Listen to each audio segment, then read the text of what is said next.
Hello and welcome back to Let's Play Pillars of Eternity with me, Bring It On. Let's reorganize our party and then level up Adair and Grieving Mother. We'll save these points for athletics.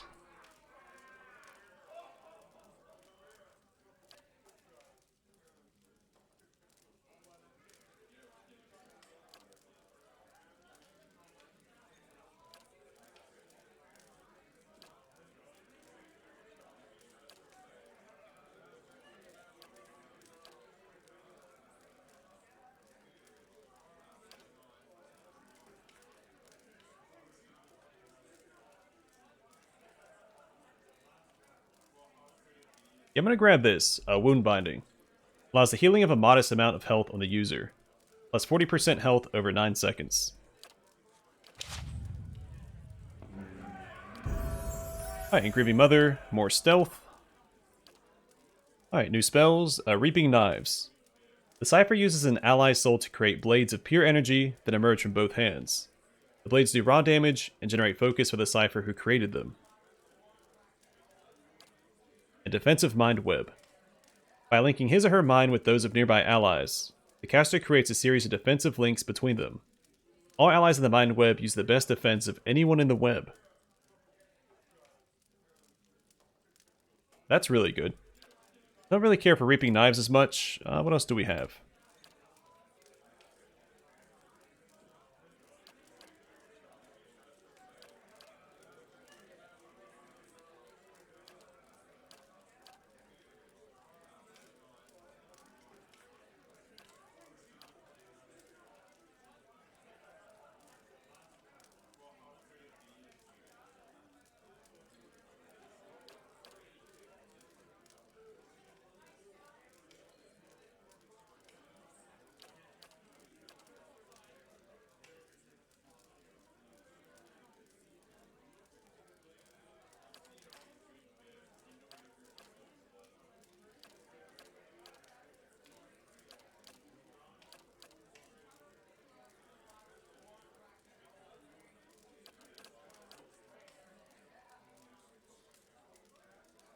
Oh, this is really good, because of how long it lasts.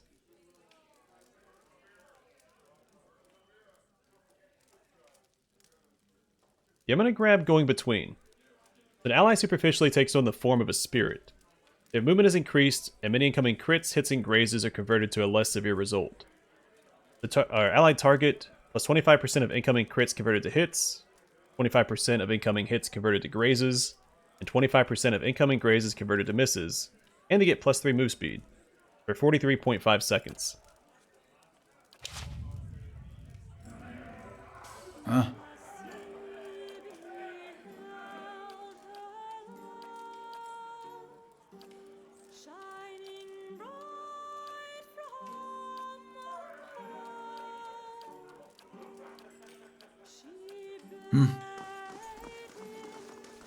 Okay, so back to Cad Noah and collect some rewards and see if Lord Sidrak wants to speak. And then we have a bounty to collect.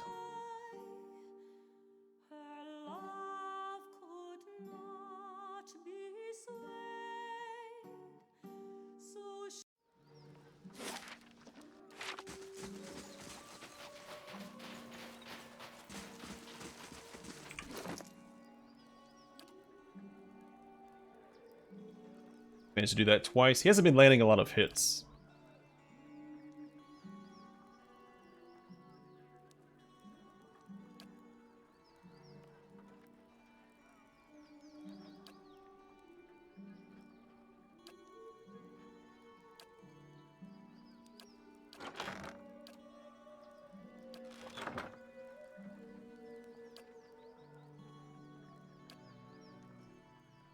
Alright, let's give him some different gloves.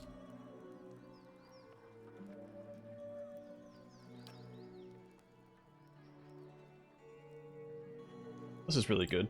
Does he have a resolve bonus? I think he does. That's okay, because this is a far more significant resolve bonus. Let's give that to him instead.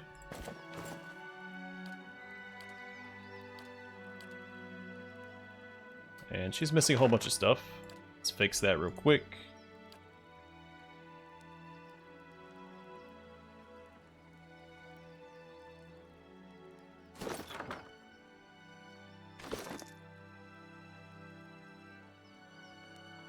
Alright. Give her the dexterity bonus from the stag helm. She also needs boots.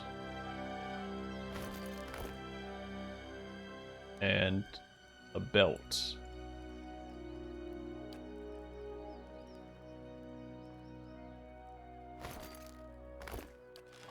This is all temporary. We'll optimize her equipment later on.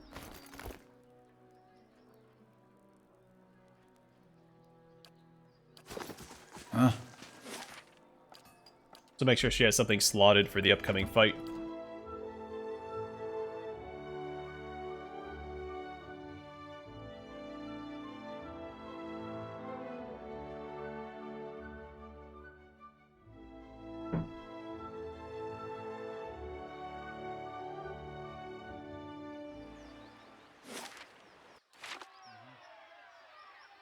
Candy with the absence of children.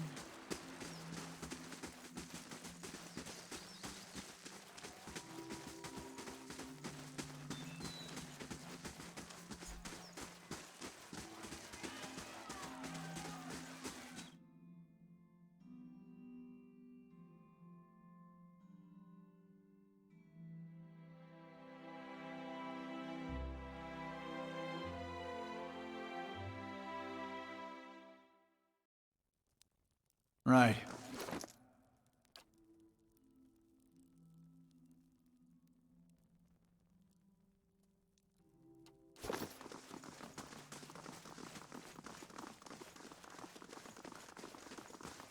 Alright, Lord Sidric is not here.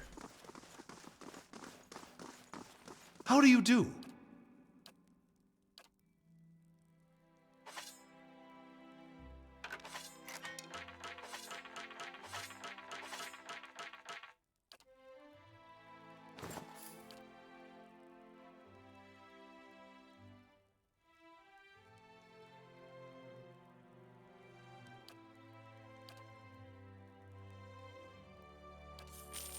It's a shame we can't give her any headwear. It makes her a little bit weaker than everybody else. I know she has other bonuses, but a little frustrating. We do have this new armor that I want to give to her, though.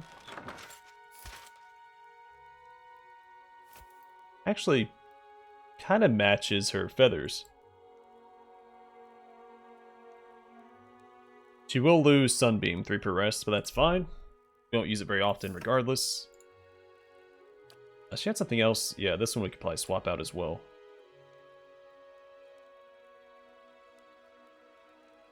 I don't think she needs that either. She needs new rings all around. Just for the upcoming fight. I want to make sure she's a little bit better. The deflection is probably already better. Suppress affliction is pretty good. What gloves does she have? +1 perception is solid.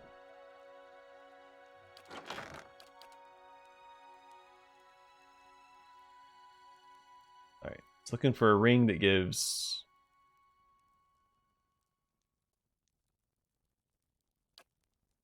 Guess that'll do.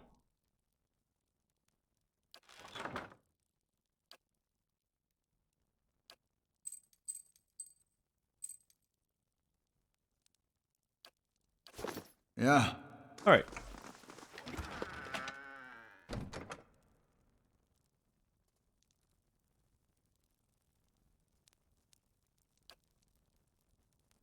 It's 12 reflex. It's pretty good. I think we'll give this to Durance. And this, I think I know what I want to use this on already, but we're going to wait until I've optimized my party. Just in case.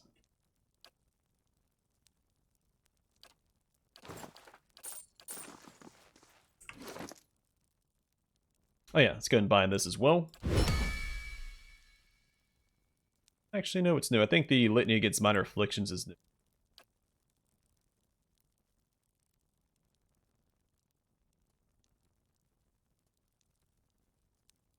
Oh.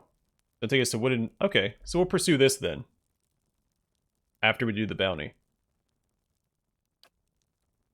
Having us go to Wooded Plains to defeat Bleak Walkers. That's cool. That's right. I was going to give him this belt. What does he currently have equipped? Yeah.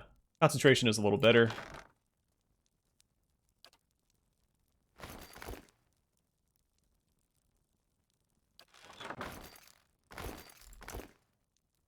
that'll be it for now. And then I want to make sure that...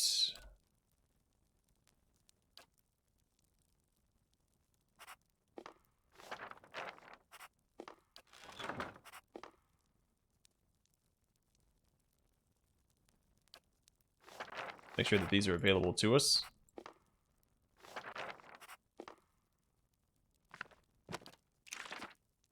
Alright, some more spells for Aloth.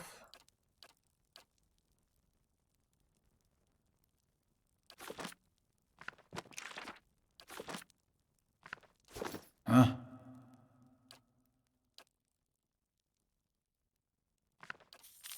Huh? Alright, let's blow this popsicle stand and go to Deerford Crossing.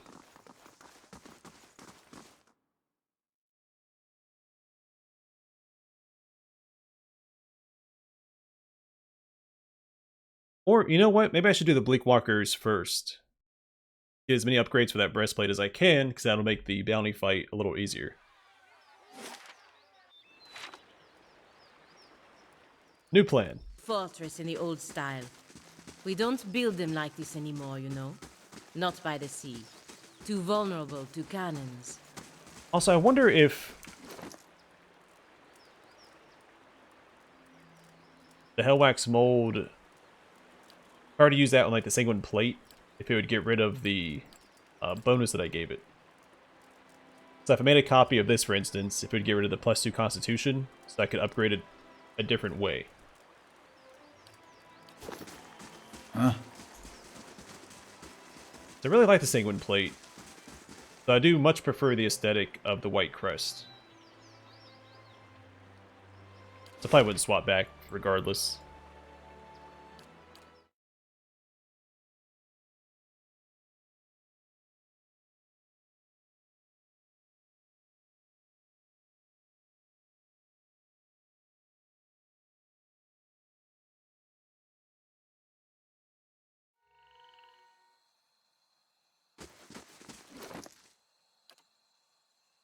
Yeah, plus this armor has like this blue hue to it, and since I use Flames of Devotion and other fire-based Paladin abilities a lot, it fits the theme of my main character a lot better.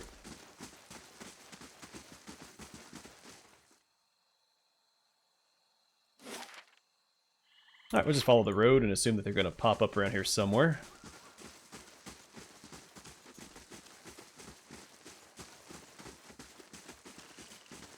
Also, what does this shield do? I want it to... Whenever I look at it, it looks like it's going to shoot flames out of its mouth.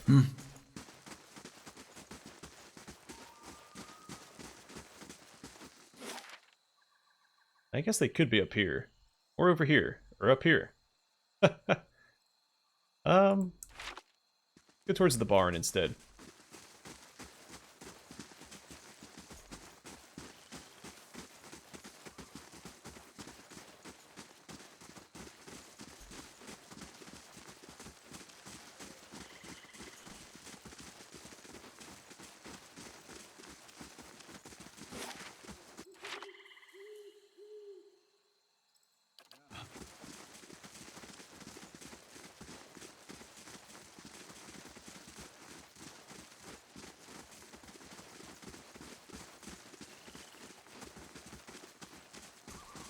Mm-hmm.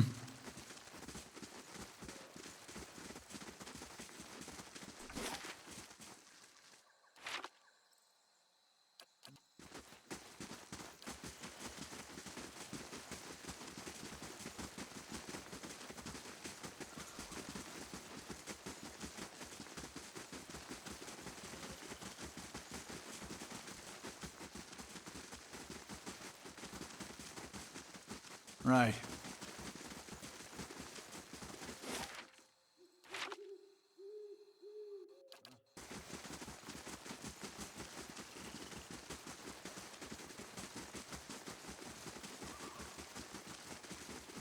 Huh?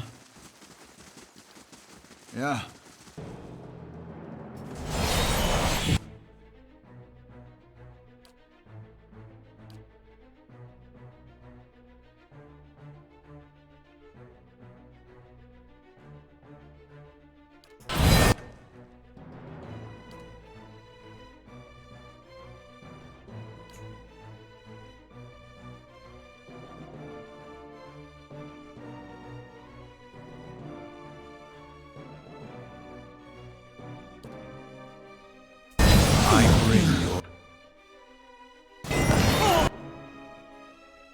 Okay.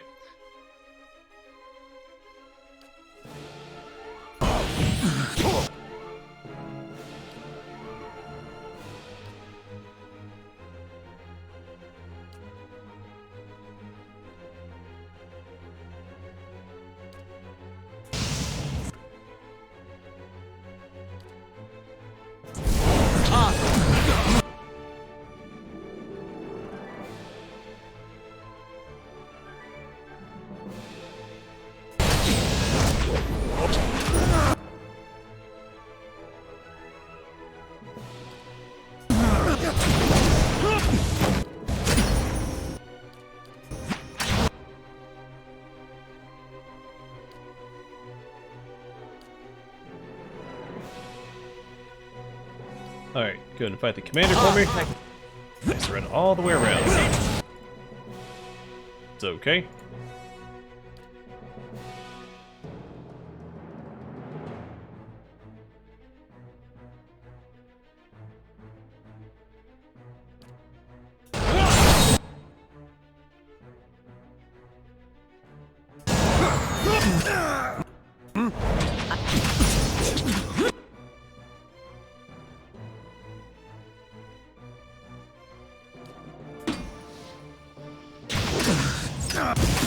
Let's go.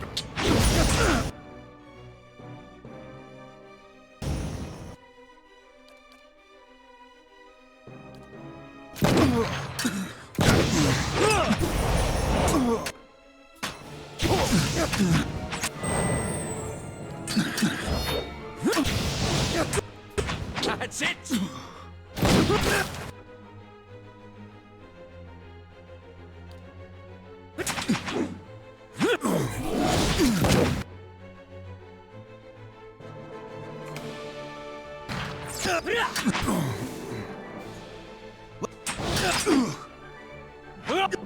That...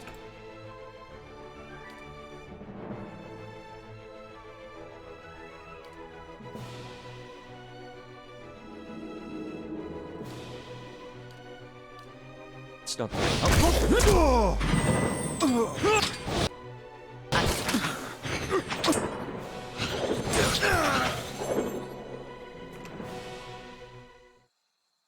Alright, easy peasy. 15% chance to cast Vigorous Defense when hit or critically hit. And there's not a limit per encounter. That's really good. Yeah, because he can only use it once per encounter. But she can potentially get it an infinite amount of times. I mean, it's only 15% chance, but still. So for the next level up, take 300 damage from enemies to unlock the next level. After escaping the Alpine Dragon, Riona was overwhelmed with guilt. She resolved that she would not rest until she'd made amends for each of the lives she had traded away. She began to travel the Eastern Reach in search of ways to help the surviving relations of her lost adventuring company. In Defiance Bay, she found the widower of one of her lost expeditioners. His wife had been part of the expedition in hopes of finding treasure within Durgan's battery that might pay off a debt that he owed to House Domino. By the time Riona arrived, House Domino had already put out a contract on his life. She acted as his personal bodyguard and helped him to survive a series of attacks by putting herself in the line of fire. Improbably, Riona and the widower both lived through the ordeal.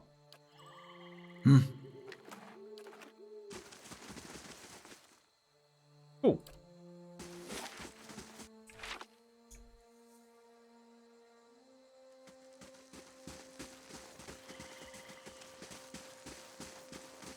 Well, now we need to go rest up. I think we'll just go back to Cadnua and get the Constitution bonus.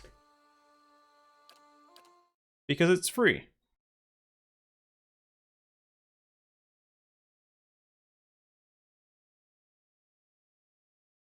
Then we'll go to Deerford Crossing and see about taking out this bounty.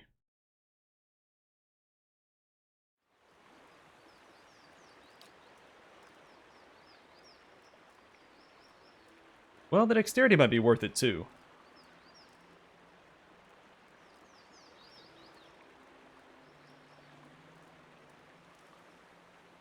Well, most of my party has second wind. That plus 2 athletics will benefit that. So let's do this instead.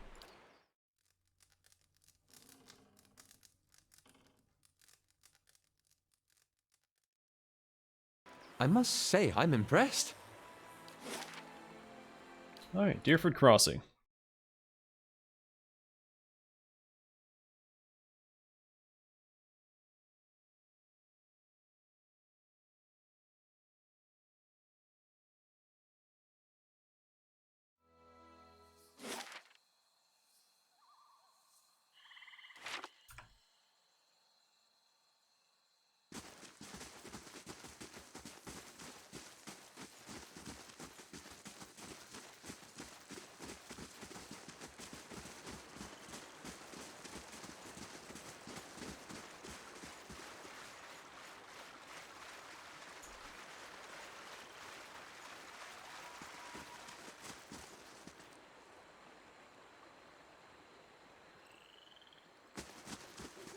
Light, flame, and sound. We'll keep to ourselves.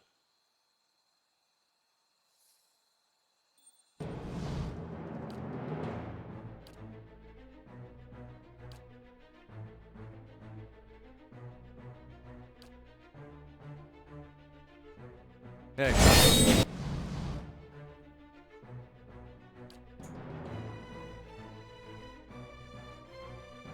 Stop.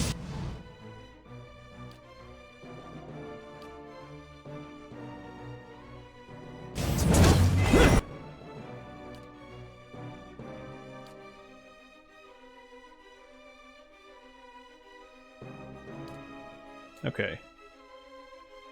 Let's get rid of this.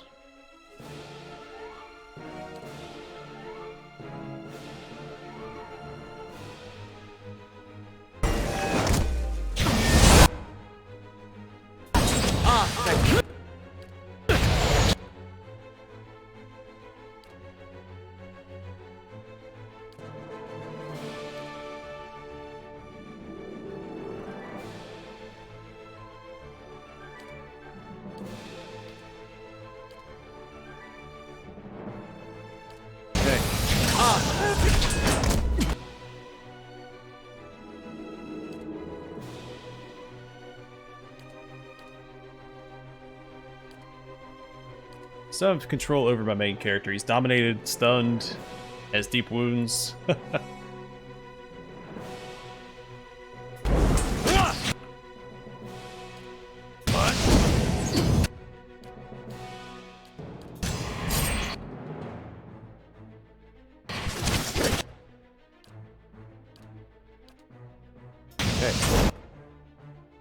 Alright, no control over Pallegina either.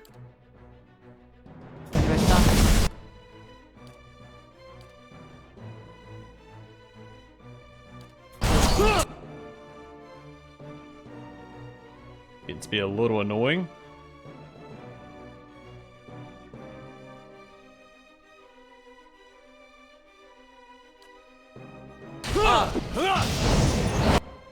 Alright, Pallegina is down. But we can pick her back up as soon Our dauntless Valiant isn't doing so. as I have control over my party again.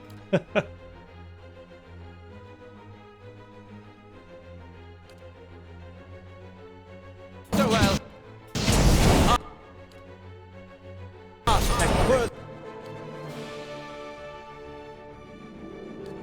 And rough.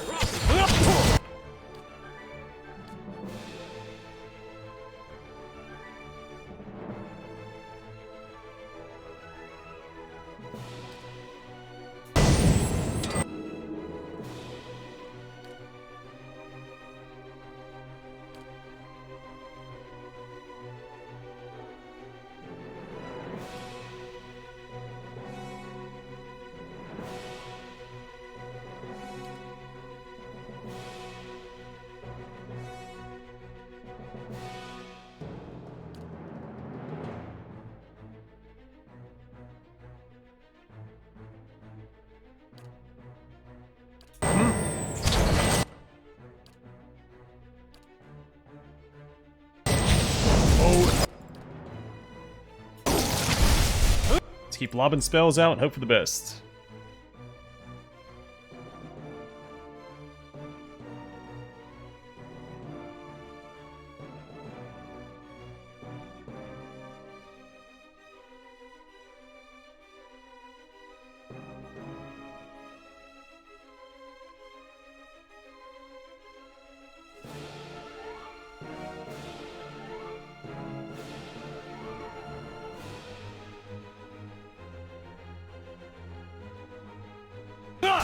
On your side!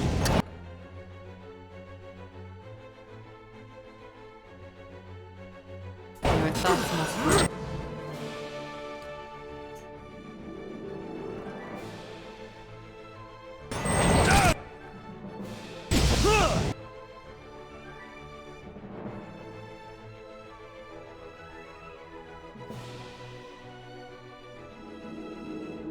We're in a little bit of trouble, if that wasn't obvious already.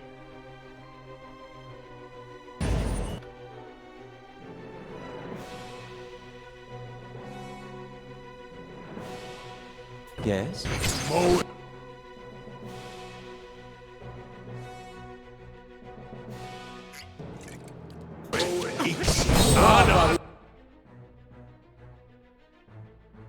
Be on...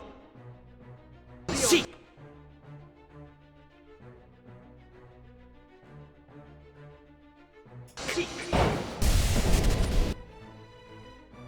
Alright, well we can pick him back up at least, so let's do that. No wait, he gets up on his own. We don't need to do that yet.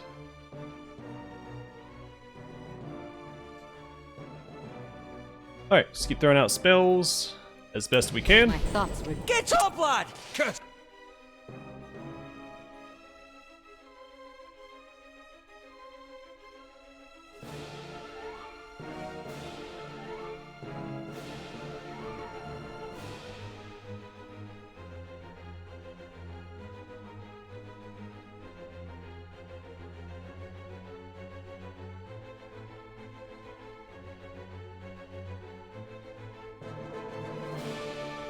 Fiery horror!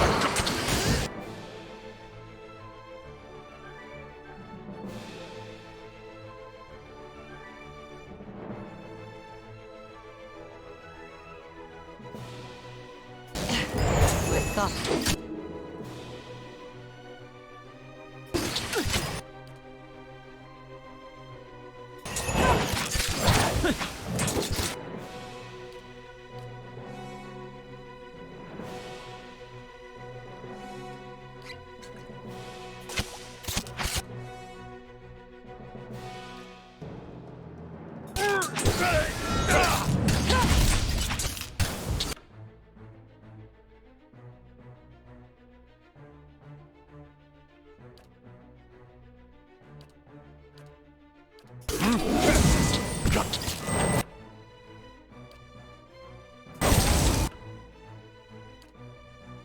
Alright, don't know how long I can keep this up for.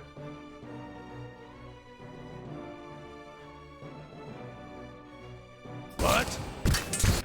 Is Adair not going to get back up? Because that's going to be a problem. Let's just go ahead and pick him up like this.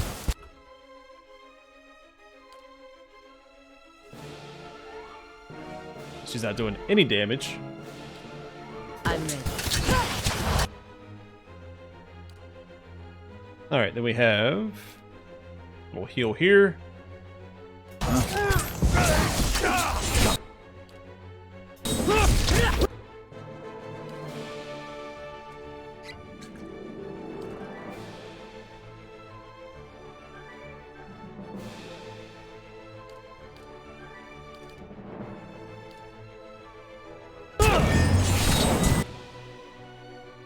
I have her sling some heals towards my main character and Adair. Hopefully they can tank this out, though it's looking doubtful.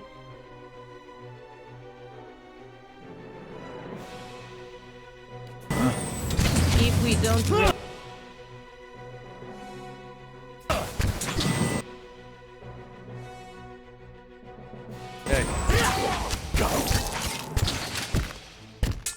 Yeah. Got him.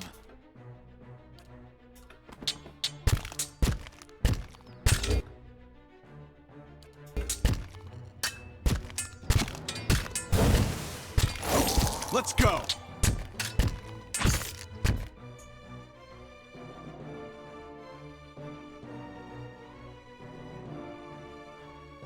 So I don't think we've killed a single one of them.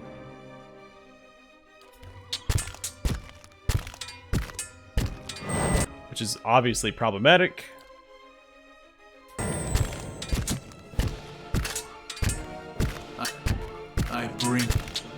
I bring your end.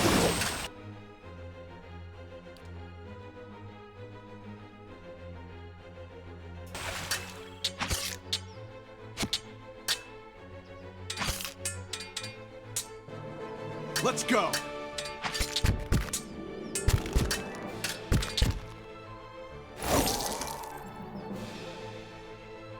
Okay, I'm gonna throw in an edit. We'll give this another shot.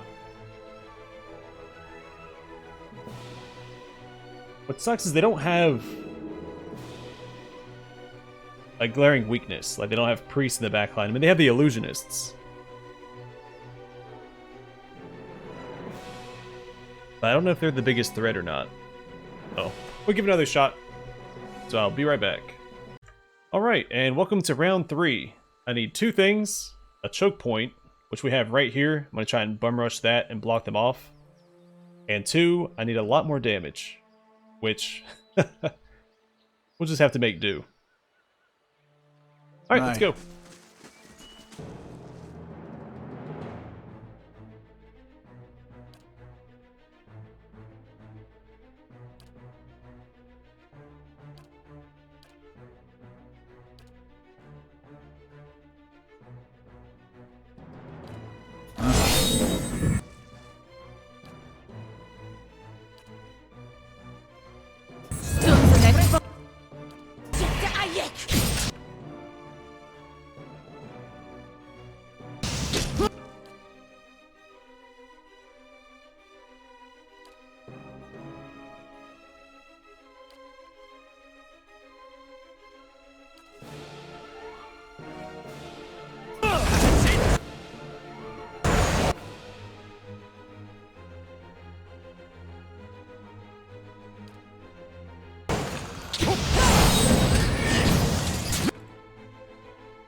Alright, then Aloth is just going to spam Shadow Flame, because we need to crowd control these guys and damage them.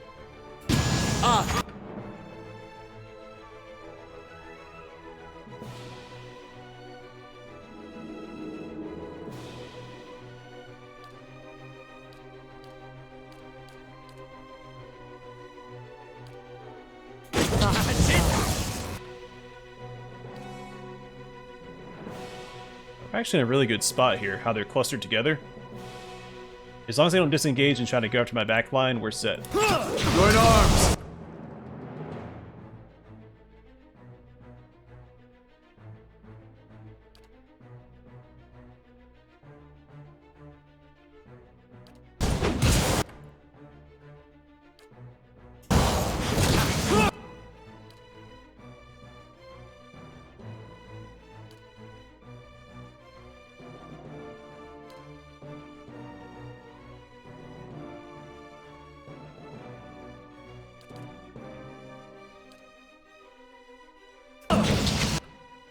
Thoughts were dark.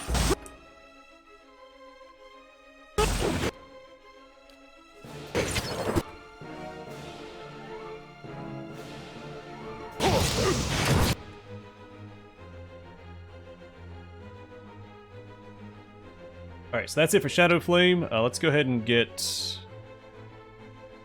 Slumber back here.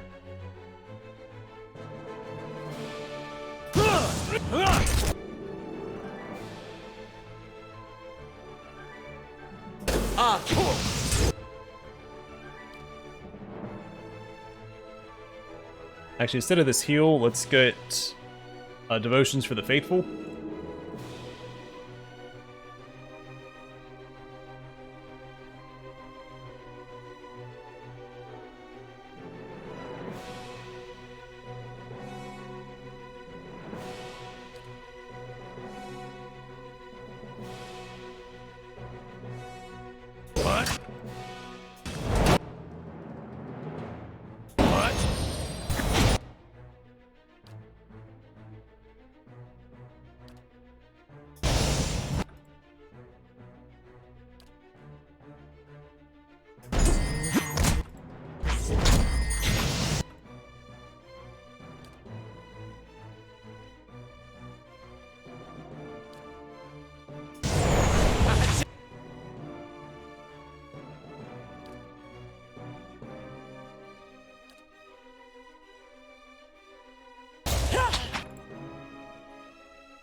Alright, looks like I might have this under control. Which is super exciting because we didn't before. That's it.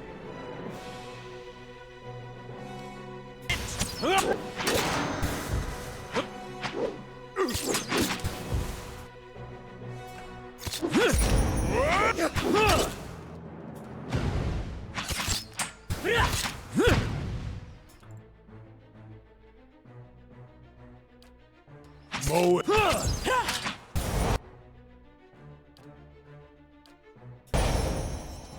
Lava.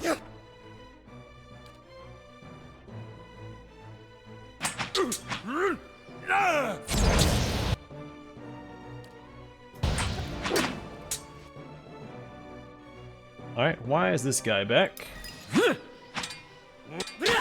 Lava. Gotta take care of that real quick.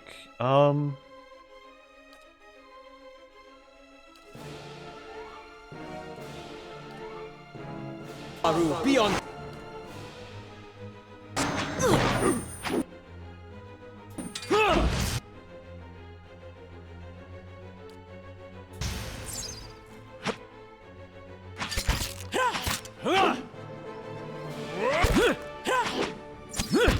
Let's.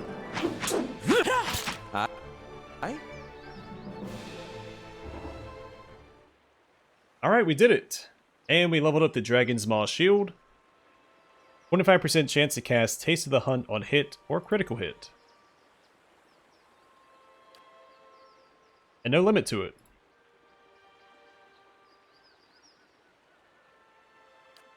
That's really cool. Alright, next level up. Deal 150 damage to prone enemies, or deal 750 damage in general.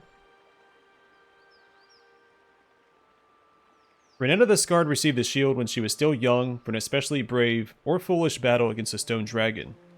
She lost one of her eyes and all of her teeth, but she defeated the beast and received the shield on what many expected to be her deathbed. However, Renetta recovered and lived a long life, to the consternation of many. She ceased hunting dragons and took to training pupils, of which she had many. All were eager to learn from the steward of the Dragon's Maw Shield, and many hoped she might pass it on to them. Yet her contemporaries grumbled that she should pass it on if she had given up the hunt, and they complained that no hunter should profit financially from the shield. Renetta eventually bestowed it on another hunter, but by that time, she was a very wealthy woman. Yeah. I got the Wind's Arm. It's a poleaxe. Grants Zephyr. Minus 20 concentration. Oh, it's an AoE. Okay. And Cleansing Wind, 2 per rest.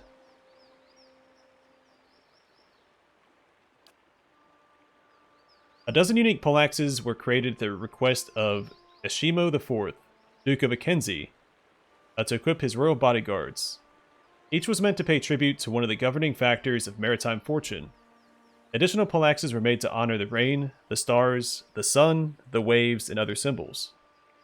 The Wind's Arm was the personal favorite of Ashimo IV, who had earned his nickname Casita Mel Elysius, the captain of the wind, in his years serving the Achenza Navy.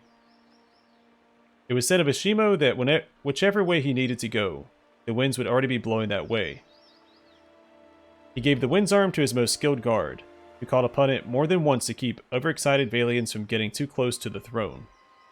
The poleaxe is made in the image of the wind itself. A face is engraved on the axe head, blowing wind outward along the curves of the blade. The grain of the wood itself is not vertical, rather sweeps around the ash-gray pole. Captain Vichilio's Anger? Saying that right? Plus 5 deflection, which I think that's just the hatchet's ability. It inflicts minor fatigue for 6 seconds, and it starts superb. Captain Vichilo was a pirate captain, beloved by his crew for his sense of humor and notorious for his practical jokes. One day, the crew decided to get him back. They pretended to mutiny and marooned him on a desert island for 2 days. They gave him only a hatchet for splitting coconuts, knowing the small island had no coconut trees. When they dragged him back up onto the ship, he was half dead of thirst, and the first mate offered him a cup of water. Vichilo gulped it all down, only to realize it was salt water, and he spent the next while vomiting on the deck, lacking even the energy to get up from the floor. The crew laughed at the spectacle, and Vicolo said afterward there were no hard feelings. But Vicolo was a changed man after his brush with death. He laughed with his men, but beneath the surface he was full of rage. It took him weeks to fully recover. When he felt well enough, he used his hatchet to murder his crew as they slept. The hatchet is dark gray with red coral growing in veins along the handle and blade. Some of Captain Vicolo's vengeful essence is thought to have slipped into the blade, and some killed by it are believed to have died not from their wounds, but from dehydration.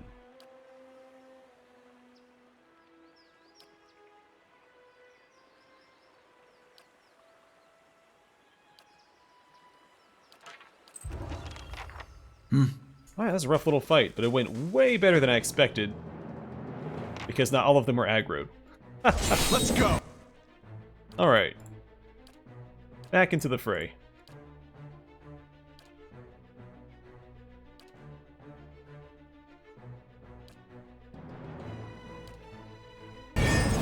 Stunts. Next Boston Lago.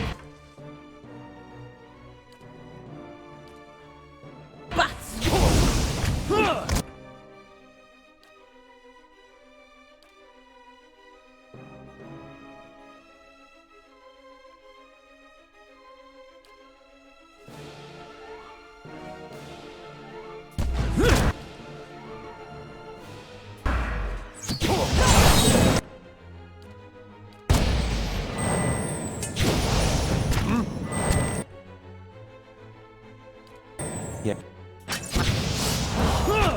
Let's...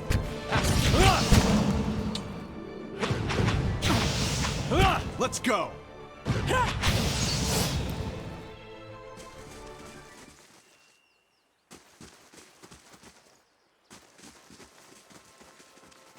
Alright, well that may be why we won. Because one of the illusionists didn't show up to the fight.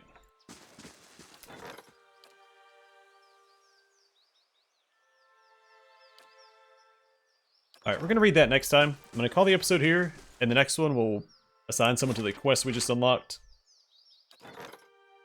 Swap out our companions for our DLC companions, and then head back to the White March, turn in the bounty, and I guess go to Ironflail Fort. I'll double check the quest log and make sure we don't have anything else to do up there. But if we don't, we'll just continue with the main quest. But for now, thanks for watching. Hope to see you guys in the next one.